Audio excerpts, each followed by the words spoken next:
ব্যক্তি আব্দুল্লাহ মারা গেল, আব্দুল্লাহর যত সম্পদ আছে, অর্থ আছে, স্থাবর সম্পত্তি আছে, সমুদয় সম্পত্তি থেকে আগে মৃত ব্যক্তির ঋণ পরিশোধ করা।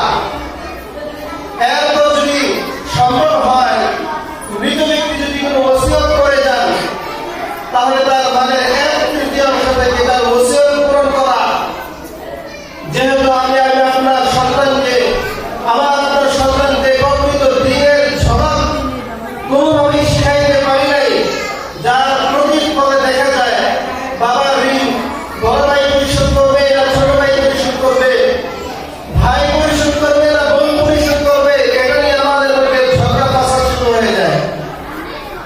কেন? সন্তানকে তো আমি ন্যূনতম দ্বীনের একটা মাইন্ড তৈরি করে যাই নাই। দুনিয়ার সব কিছু থেকে শিখাইলাম, সব শিক্ষাই থেকে শিক্ষিত করলাম, কিন্তু থেকে আমি ইসলামের মেজাজে, দ্বীনের মেজাজে